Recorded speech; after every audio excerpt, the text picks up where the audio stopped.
The grand hall stretched out like a vast ocean of polished stone. Taewon stood at the entrance and looked at the massive room. Everything here was built to make visitors feel small. The ceiling rose so high that he could barely see it in the dim light. Huge pillars lined the walls, each one carved with symbols of the Valthrek Empire's victories over the past 3,000 years. Taewon walked forward. His simple black suit looked plain compared to the colorful robes and armor worn by the other delegates.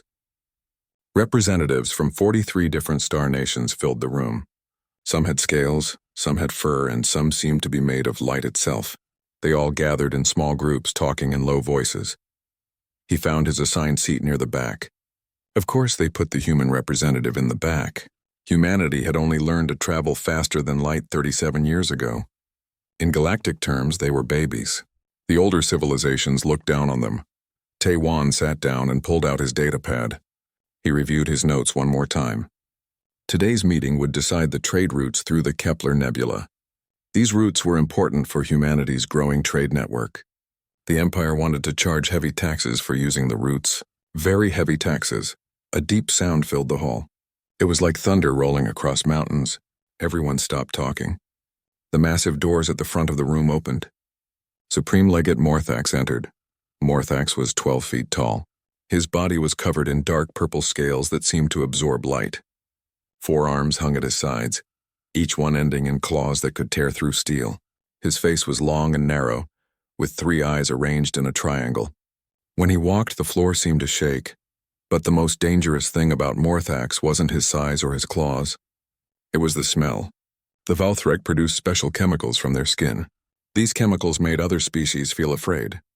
Most oxygen-breathing species would feel their hearts race, their hands shake, and an overwhelming urge to agree with whatever the Valthrek said. Taewon watched as Morthax walked to the front of the room.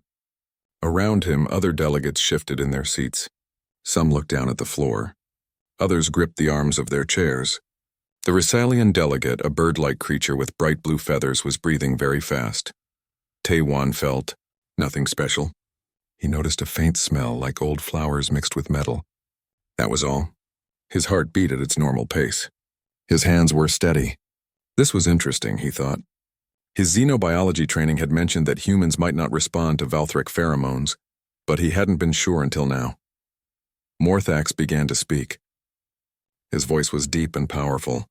It filled every corner of the vast hall. He talked about the Empire's long history of maintaining peace. He talked about the costs of protecting the trade routes. He talked about fairness and responsibility.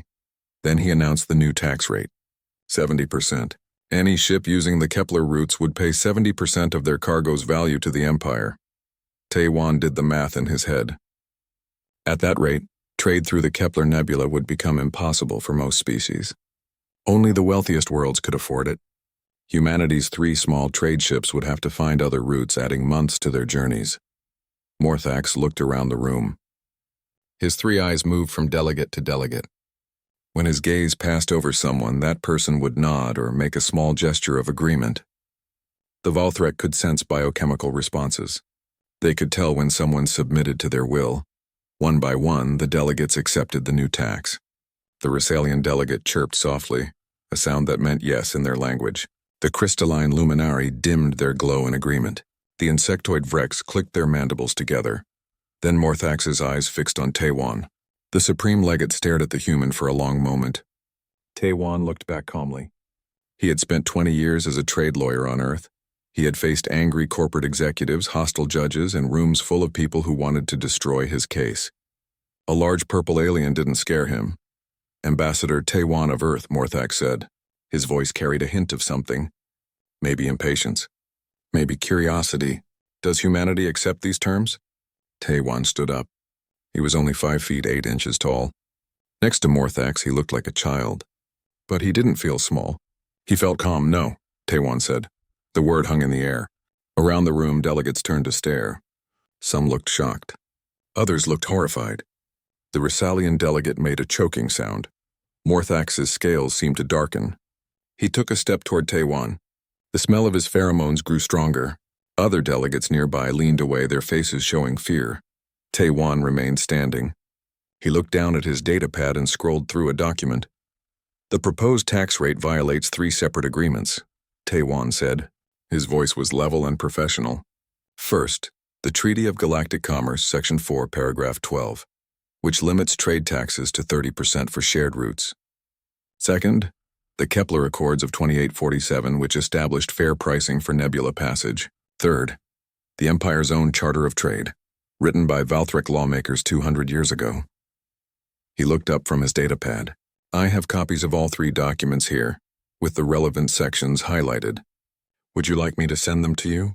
Morthax made a low rumbling sound. It might have been anger. It might have been surprise. You dare to lecture me on our own laws? I'm not lecturing, Taewon said. I'm negotiating. That's what we're here to do, isn't it? Negotiate trade terms that work for everyone? He sat back down and pulled up another file on his datapad. Humanity proposes an alternative, 15% tax on all cargo, with the revenue shared among all nations for route maintenance. We've prepared a detailed economic analysis showing how this benefits everyone, including the Empire. Taewon touched his datapad. The analysis is 300 pages long, covering trade projections, maintenance costs, and economic impacts for each member nation. I can send it to everyone now, or we can review it together. The room was completely silent. No one moved. No one spoke. Taewon's calm voice seemed to echo in the vast space.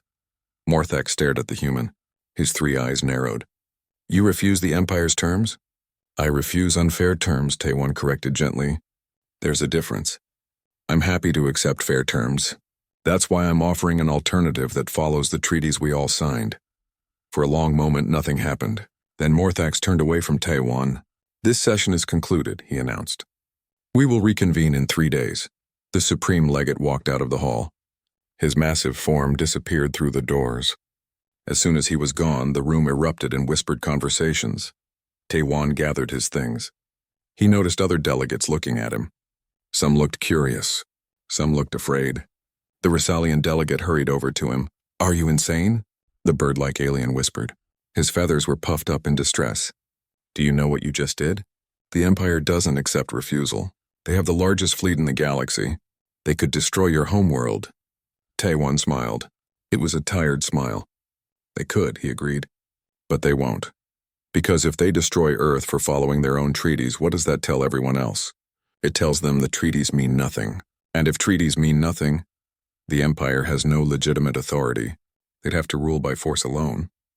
That's expensive and exhausting. The Rissalian delegate stared at him. But everyone is afraid of them. How are you not afraid? Taewon thought about this. I am afraid, he said honestly. But fear doesn't mean I have to accept bad terms. My grandmother used to say that fear is just your body preparing for action. She lived through hard times on Earth.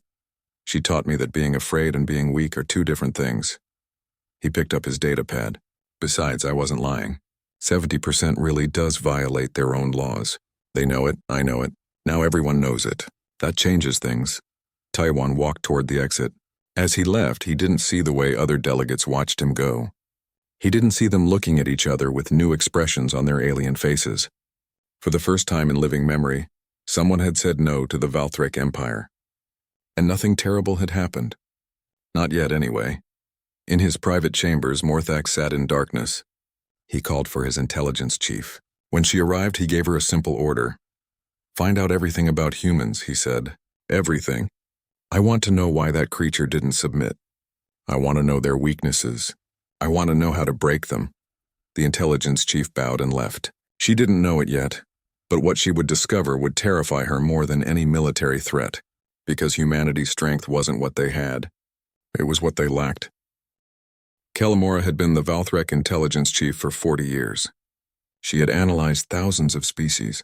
She knew their weaknesses, their fears, their breaking points. But the data coming in about humans made no sense. She sat in her office, surrounded by holographic displays. Each screen showed information about humanity and its diplomats. The more she read, the more confused she became. Humans had no natural defenses. They were small, weak, and slow compared to most species. They couldn't sense pheromones. They had no telepathic abilities. They couldn't change colors or produce toxins. By all logic, they should be easy to control, but they weren't. Kellamora pulled up another file.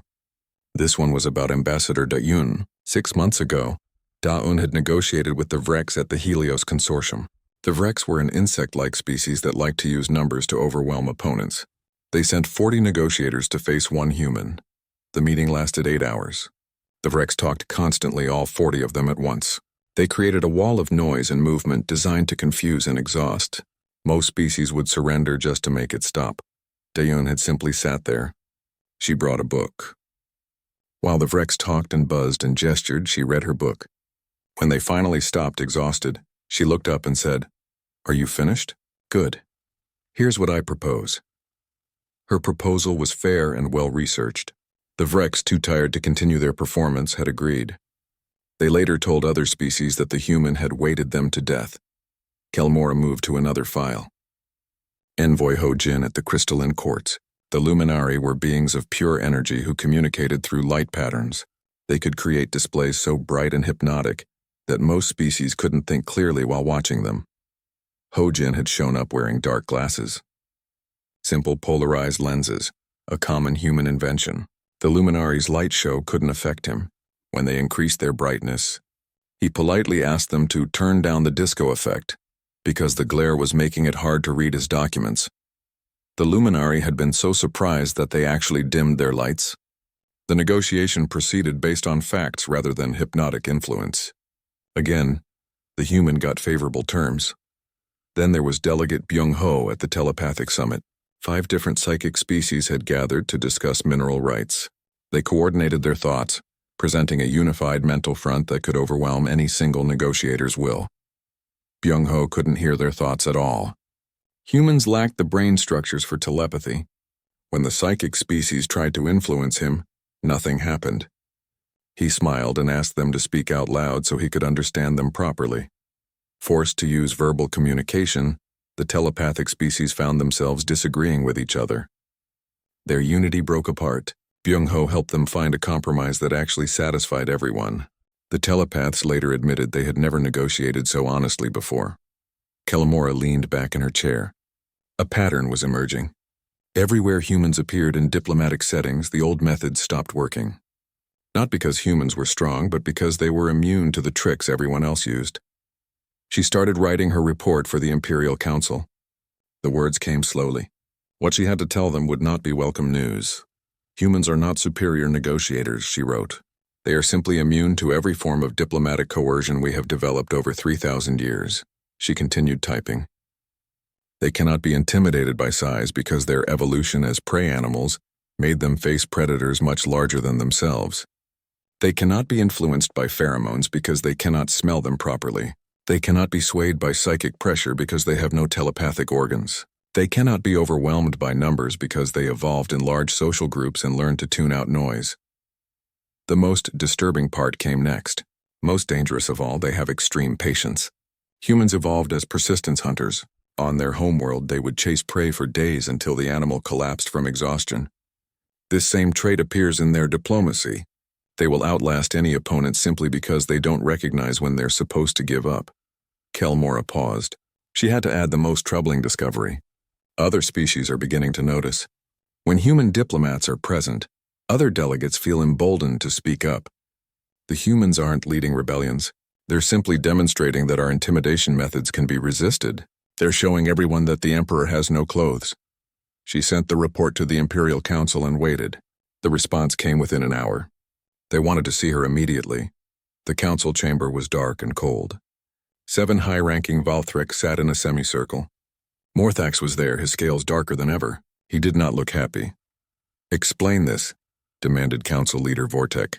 She was even larger than Morthax, old and scarred from centuries of ruling. "You're saying these primitive creatures are a threat to the Empire?"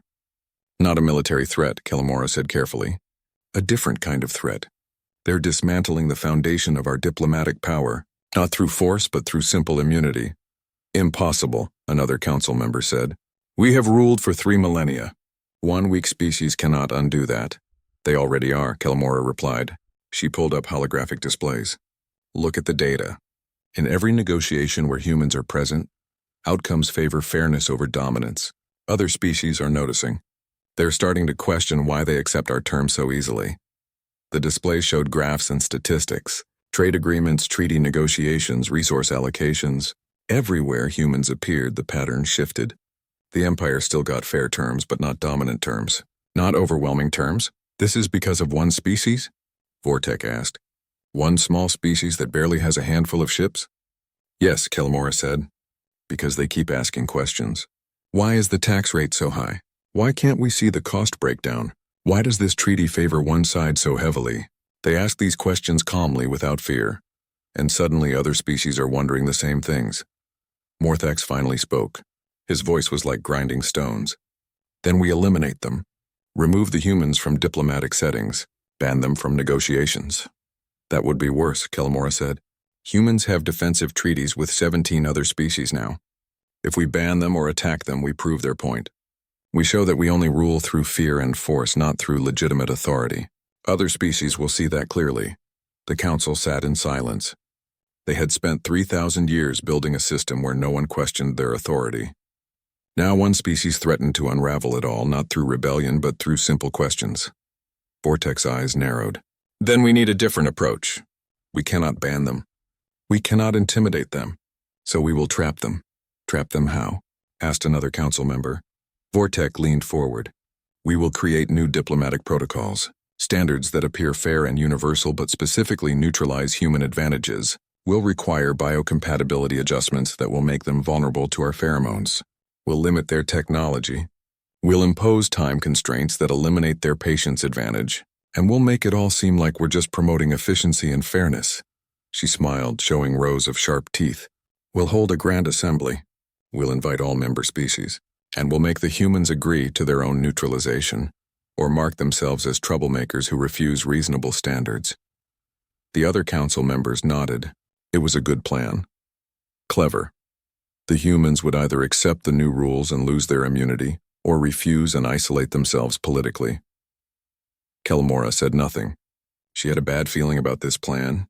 In all her research, she had learned one thing about humans that the council seemed to ignore. They were very good at turning traps into opportunities. It was another hunting instinct. But she didn't argue. The council had made its decision. 3 weeks later, invitations went out to all member species. The Grand Assembly would convene at Nexus Prime, the neutral diplomatic station at the edge of Valthrek space. The agenda: establishing new standards for diplomatic conduct to promote efficiency and fairness across all negotiations. On Earth, the diplomatic corps received their invitation. They read it carefully. The senior diplomats met to discuss who should represent humanity at this crucial assembly. It's a trap, said Taewon, who had been called to the meeting. They're trying to create rules that will neutralize us. Obviously, agreed the Director of Diplomatic Affairs. But we still have to go. Refusing would make us look unreasonable. We need someone who can handle this, someone who can see through their game and turn it around. Everyone looked at each other. Then they all looked at the same name on their list, Ambassador Hae-jin. Age 42, former hostage negotiator. Once talked an armed terrorist into surrendering after a 73-hour standoff by simply outlasting his will to resist. Known for extreme patience and an ability to find solutions that no one else could see. Send Hae-jin, the director said, and let her pick her own team.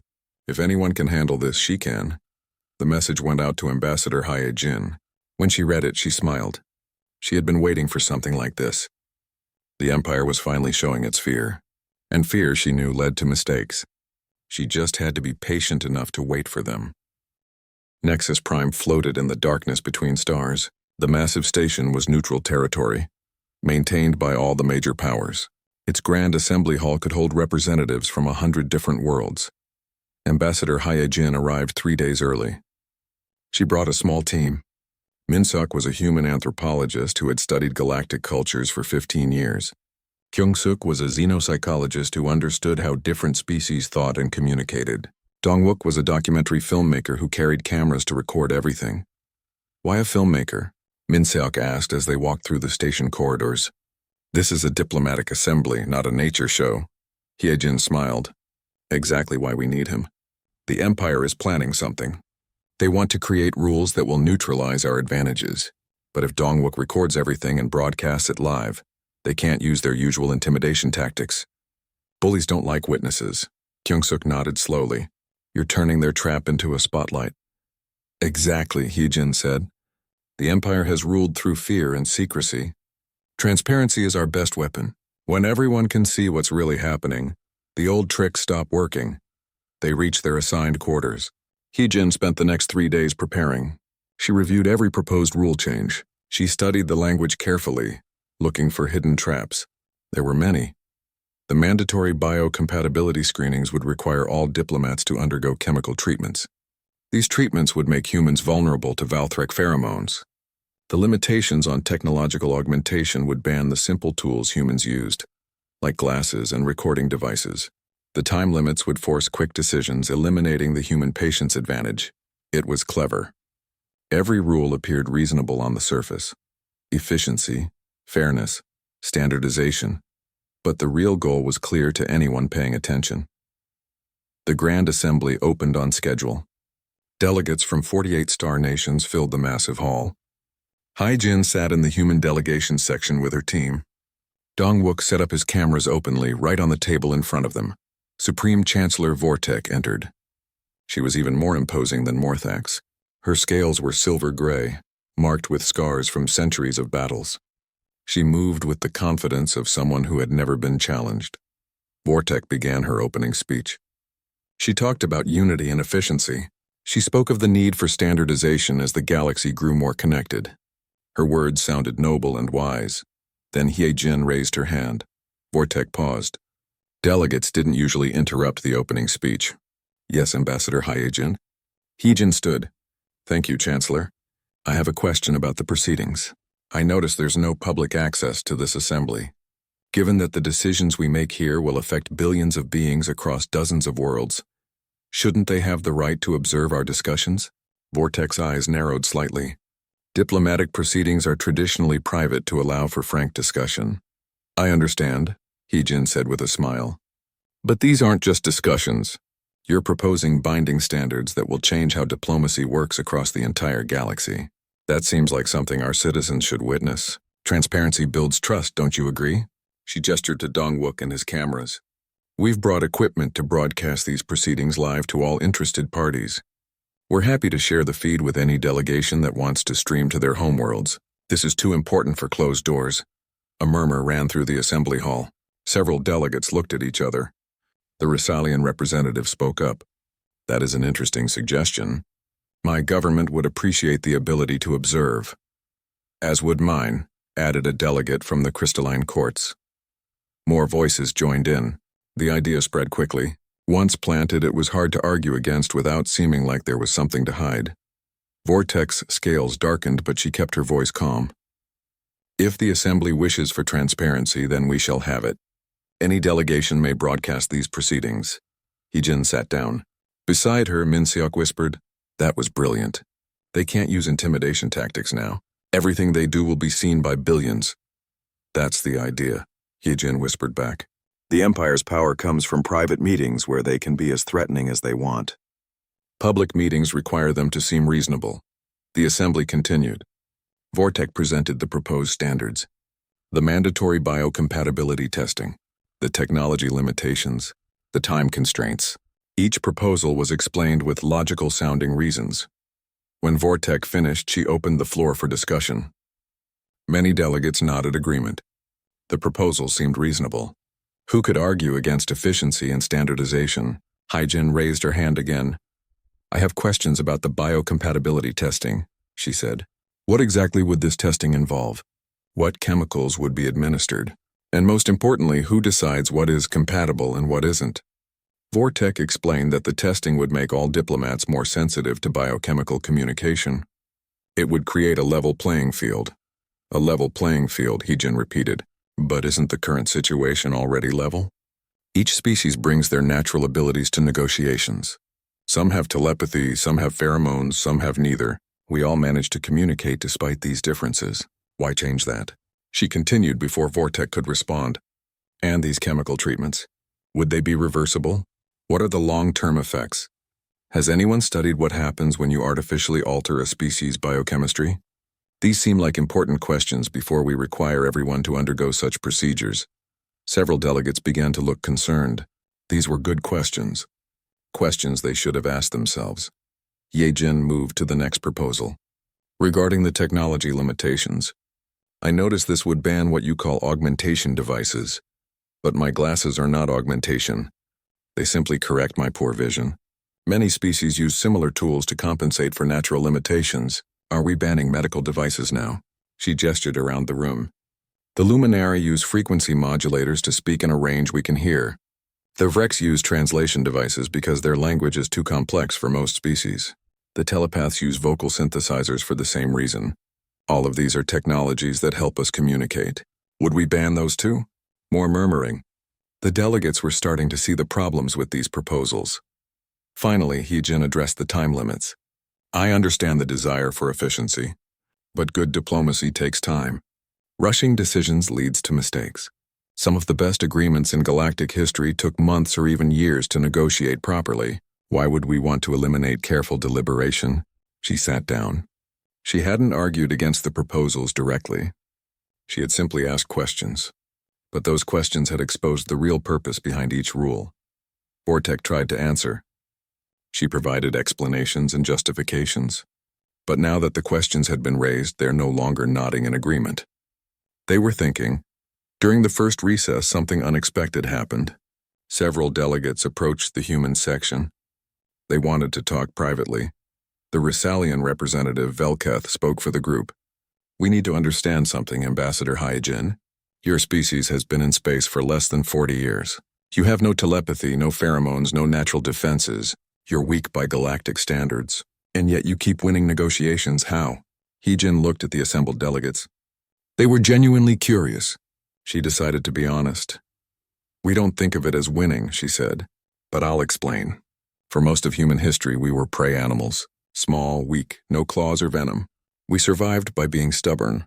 When a predator chased other animals, they ran until exhausted. When a predator chased humans, we followed it for days until it collapsed. Then we ate it. The delegates stared at her. They expected. We couldn't sense pheromones, so we had to actually talk and argue to build social structures. Ye-Jin continued. We had no telepathy, so we developed complex spoken and written languages. Our memories are terrible compared to yours. So we write everything down and check our facts obsessively. Every weakness became a different kind of strength. Velketh spoke slowly. You're saying your species became good diplomats because you're too primitive to be influenced by normal methods? Exactly, Ye-Jin said with a smile. And that's why the Empire fears us. Their whole power structure is built on sophisticated intimidation. When that doesn't work, they have to actually negotiate fairly. And they're not very good at it because they haven't had to practice for 3,000 years. This conversation was being recorded by Dongwook's cameras. It was being broadcast live to dozens of worlds, and it was changing everything. Because now other species were important. If humans could resist Valthrek influence, maybe they could too. Not alone, perhaps, but together, supporting each other's weaknesses, they might be able to stand up to the Empire's intimidation. The delegates began talking among themselves. Quietly at first, then more openly. They started sharing ideas. The telepaths could verify honesty. The pheromone-blind species could negotiate without being influenced. The patient species could outlast pressure tactics. The quick-thinking species could spot logical flaws. A coalition was forming, not because Ye-Jin organized it. She didn't have to. She had simply shown them the second day of the Grand Assembly began differently than the first. When delegates entered the hall, they moved with purpose. They sat in different arrangements. Species that had never worked together before now sat near each other, talking quietly. Ye-Jin noticed the change immediately. During the night, something had happened. The delegates had been talking, planning, organizing. They had watched the broadcast from the first day. They had seen how simple questions could expose hidden agendas. They were learning. Vortek entered the hall and immediately sensed the shift. Her scales darkened slightly. She was a predator who could smell when prey stopped being afraid. But she was also a politician who had ruled for centuries. She adapted quickly. Today we will address concerns raised yesterday, Vortek announced. Her voice was calm and reasonable. We have revised the proposals based on delegate feedback. The Empire values your input and seeks consensus. The new proposals appeared more moderate. The biocompatibility testing became optional. The technology limits were softened. The time constraints were removed. It looked like the Empire was being flexible and listening, but Kyung-suk, sitting beside Hee-jin, quickly analyzed the revised language. She whispered, "It's a trick. Look at the fine print. Optional becomes mandatory if any delegation requests it. And guess who would request it? The technology limits only apply during active negotiations, but the definition of active negotiation is left vague. They could claim any conversation is a negotiation." Hee-jin read through the documents carefully. Kyung-suk was right. The proposals looked better on the surface but contained the same traps, just hidden more cleverly. When Vortek opened the floor for discussion, Hee-jin didn't speak immediately. She waited. She wanted to see if the other delegates had learned enough to spot the problems themselves. The Resalian delegate stood first. "Chancellor, I have a question about the biocompatibility clause.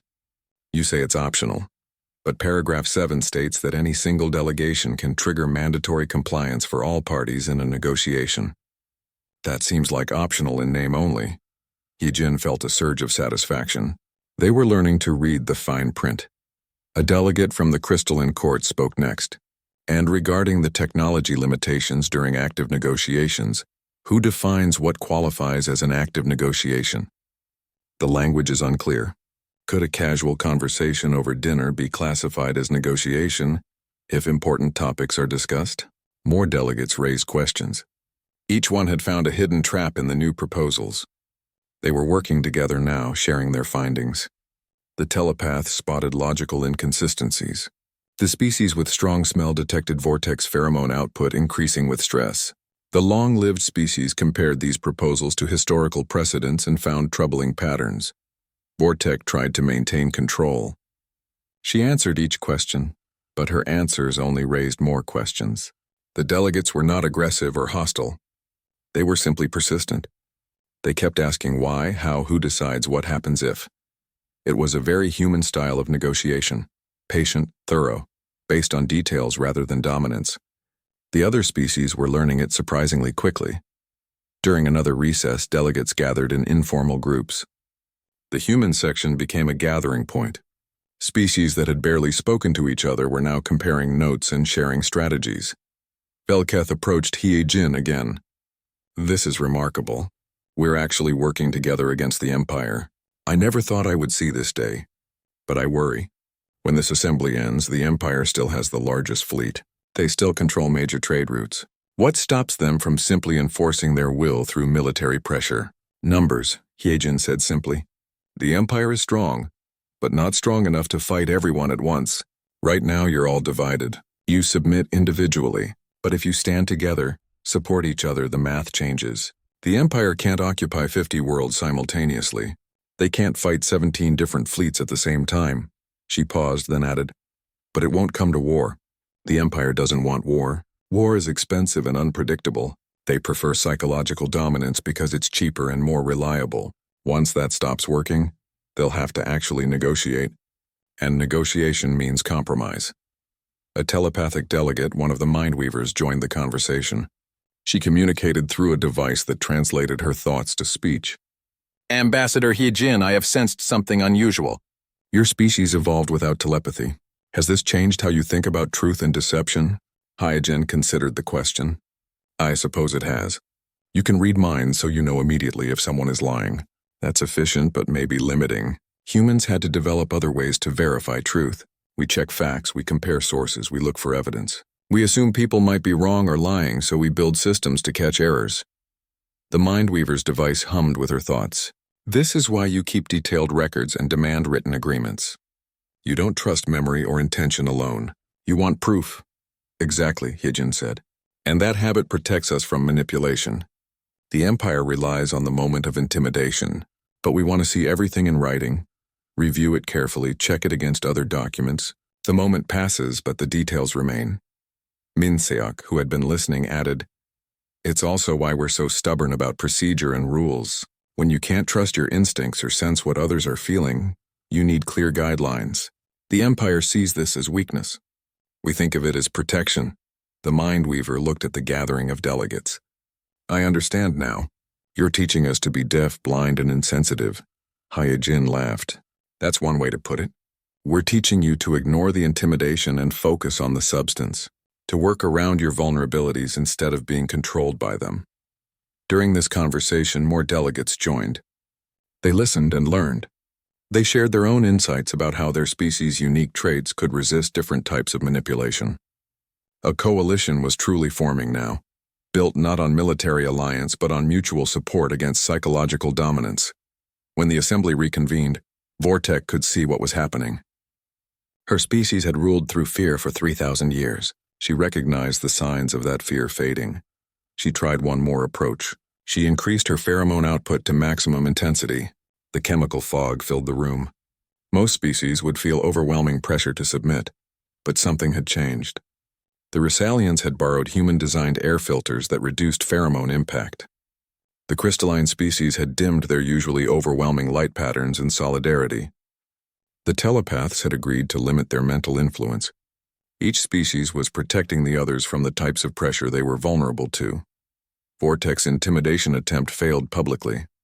In front of billions of viewers across dozens of worlds, the delegates showed they could resist. Not through individual immunity like humans, but through collective support.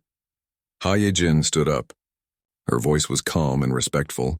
Chancellor Vortek, I believe we've identified several concerns with the proposed standards. With your permission, several delegations have worked together during the recess to draft an alternative proposal. She held up a datapad. This alternative addresses the genuine need for diplomatic standardization while respecting biological diversity. It's been co-authored by 17 different species. We believe it's more equitable than the current proposal. Vortek could refuse to consider it. But the entire galaxy was watching. Refusing would make her look tyrannical. She had no choice but to agree. Please present your alternative, Vortek said. Her voice was carefully controlled, but her scales had darkened to almost black. Hyejin projected the document for everyone to see. It was comprehensive and fair. Instead of mandatory biocompatibility testing, it proposed optional cultural exchange programs. Instead of technology bans, it suggested transparency about which tools were being used. Instead of time limits, it recommended adequate preparation periods for complex negotiations. Most importantly, it established clear rules against intimidation tactics. No excessive pheromone use. No overwhelming psychic pressure. No using size or numbers to create fear. The standards would apply equally to everyone, including the Empire. It was everything the Empire didn't want. Rules that would limit their traditional methods of control.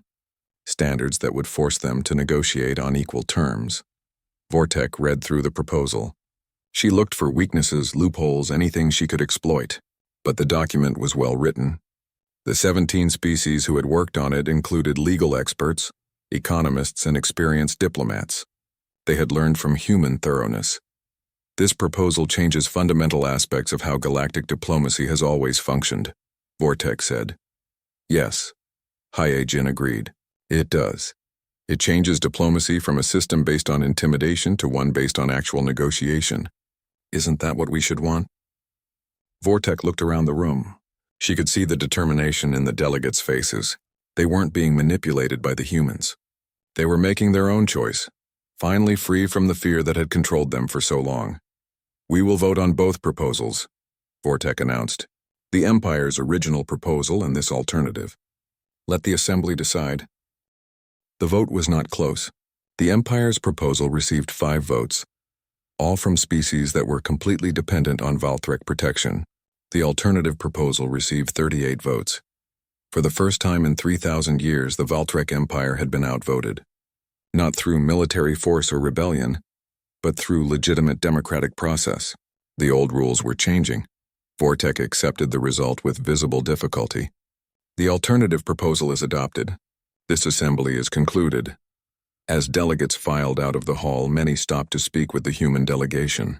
They thanked Hyejin not for leading them, but for showing them that resistance was possible. That fear was not destiny. Velketh approached Hyejin one last time. You've changed everything, you know. The galaxy will never be the same.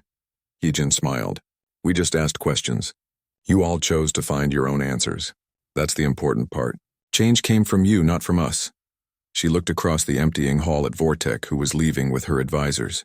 The Empire could have chosen fairness at any point in 3,000 years. The choice was always theirs to make. We just helped them see that the old way wouldn't work anymore.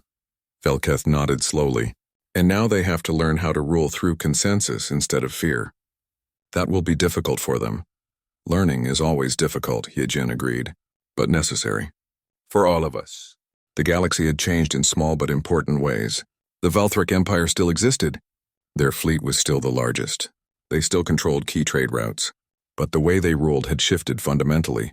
Instead of dictating terms, they now negotiated them. Instead of using fear, they used logic and compromise. It wasn't because they had become kind or gentle. It was because the old methods simply didn't work anymore. Vortek had retired. The new Supreme Chancellor was younger and more adaptable. She understood that the galaxy had entered a new era. Fighting it would be futile. Better to learn how to thrive in a system based on fairness rather than dominance. On Nexus Prime, something remarkable had been built. The Galactic Diplomatic Academy. It was a neutral institution where representatives from all species could learn proper negotiation techniques. Not the old intimidation methods, but actual diplomacy based on mutual respect and clear communication.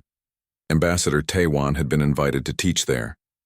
He accepted, though he requested to only work part-time. At 59 years old, he wanted to spend more time with his family on Earth, but 2 days a week.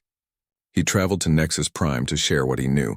His most popular course was called Negotiation Without Intimidation, a Human Perspective. Students from 40 different species attended. The waiting list was always long. On this particular morning, Taiwan walked into his classroom and saw the usual mix of species. Rysalians with their bright feathers, Luminari glowing softly, Vrex with their multiple limbs, and in the back row, 3 young Valthrek. The presence of Valthrek students was still somewhat rare but growing more common. The Empire had realized that if their diplomats couldn't intimidate others anymore, they needed to learn actual negotiation skills. Young Valthrek were being sent to study how other species had always operated. Today's lesson was about patience in negotiations.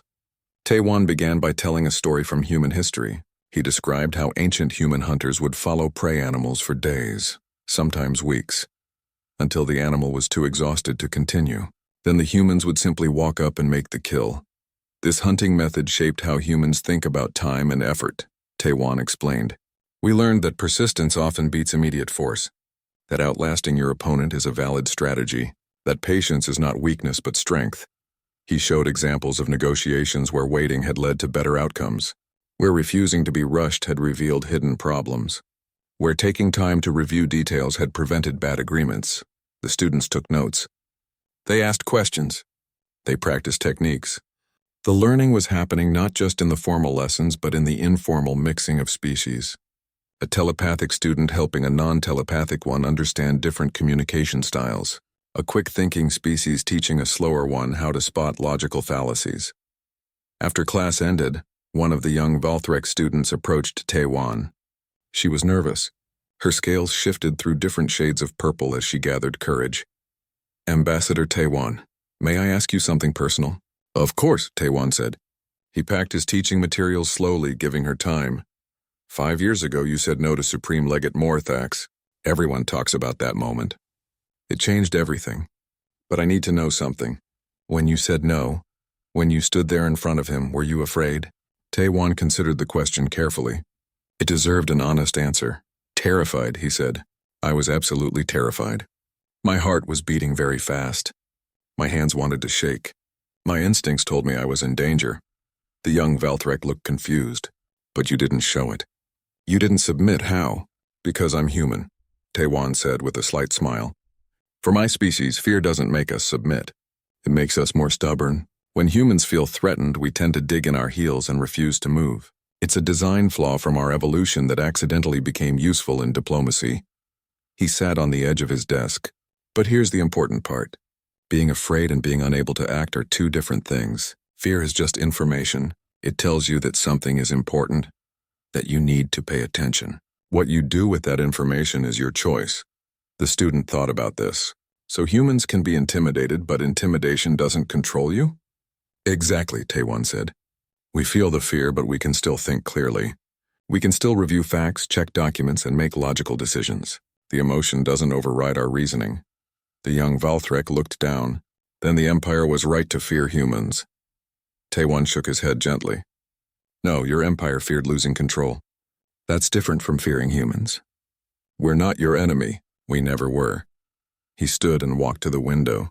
Outside, students from dozens of species walked together through the academy gardens. Look at them. 5 years ago, most of those species were too afraid to even talk to each other without Valthrek approval. Now they collaborate freely. Is the galaxy worse off? The student joined him at the window. No, trade is more stable. Wars have decreased. Science advances faster because species share research now. And the Empire? Taewon asked. Is it destroyed? No, the student admitted. We're still powerful. Still important. Just different. Exactly, Taewon said. We're not here to destroy your empire. We're just the species that finally asked why. Why should fear determine who has power? Why should intimidation replace actual discussion? Once someone asks those questions, others start asking too. He turned to face the student directly. The Empire could have chosen fair negotiation at any time in 3,000 years. You still can. The choice was never ours to make. It was always yours. The young Valthrek was quiet for a moment. Then she said, That's why I'm here. Why we're all here. Learning to be diplomats instead of intimidators. And you're doing well, Taewon said with genuine warmth. All of you are. Change is hard, especially for a civilization as old as yours. But you're trying. That's what matters. The student thanked him and left. Taewon finished packing his things. As he walked through the academy halls, he passed other classrooms where other human instructors taught their own specialties. Hyejin taught crisis negotiation. Tirn taught patience strategies. Hojin taught how to recognize and resist manipulation. But humans weren't the only teachers. Felketh taught courses on reading body language across species. A Mindweaver taught honest communication without telepathy. A Luminary taught clarity and presentation. Everyone had something valuable to share. The academy itself was the symbol of the new era. Not human dominance replacing Valthrek dominance, but genuine cooperation between equals, species learning from each other, weaknesses becoming strengths through mutual support. Taewon found Hyejin in the academy's main courtyard. She was talking with a group of students, answering their questions about hostage negotiations. When she saw him, she excused herself and walked over. How were your classes today? She asked. Good, Taewon said. A Valthrek student asked me if I was afraid when I first stood up to Morthax. What did you tell her? The truth. That I was terrified but did it anyway. Hyejin nodded. That's the real lesson, isn't it? Courage isn't the absence of fear. It's acting despite fear. That's something humans understand instinctively, but other species had to learn. They walked together toward the academy's main entrance.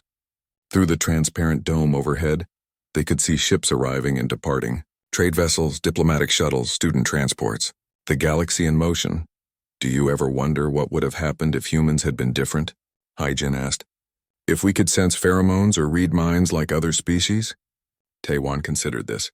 We probably would have been just as controlled as everyone else. The Empire would still rule through fear. Nothing would have changed. Sometimes being limited in the right ways is better than being powerful in the wrong ways.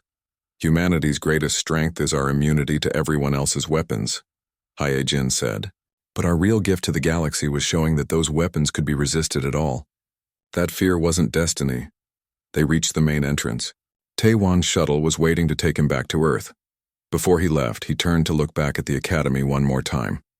Hundreds of students from dozens of worlds studying together, learning to negotiate fairly, building relationships based on respect rather than dominance. In a way, this building was the real victory. Not the vote at the Grand Assembly, but what came after. The slow, patient work of actually changing how an entire galaxy thought about power and authority. You know, Taewon said to Hyejin, in the old human stories, heroes usually win through superior strength or clever tricks. But maybe the best kind of victory is when you help everyone become stronger together, when you change the rules so that no one has to be afraid anymore. Hyejin smiled. That's very human of you. Always trying to fix the system instead of just winning within it. Someone has to, Taewon said. Otherwise, nothing ever gets better. He boarded his shuttle. As it lifted off from Nexus Prime, he looked down at the station. Somewhere in that vast complex, Young diplomats from across the galaxy were learning that power didn't have to come from fear, that negotiation could be based on fairness, that saying no to injustice was possible.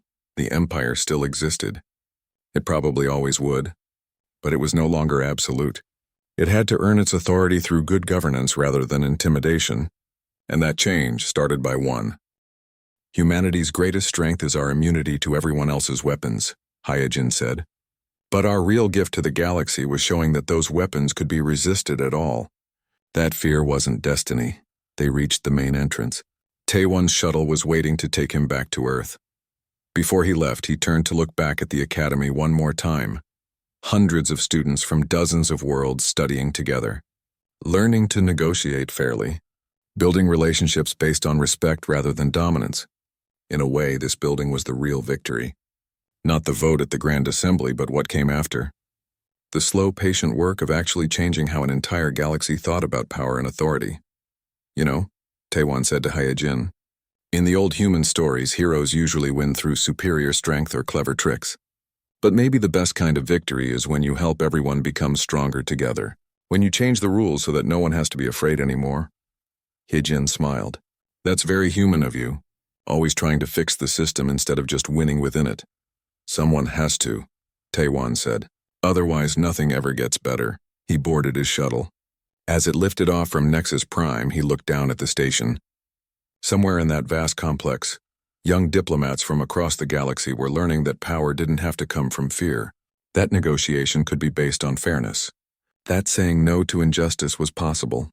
The Empire still existed. It probably always would. But it was no longer absolute. It had to earn its authority through good governance rather than intimidation, and that change, started by one human saying no in a diplomatic meeting 5 years ago, had spread across the entire galaxy.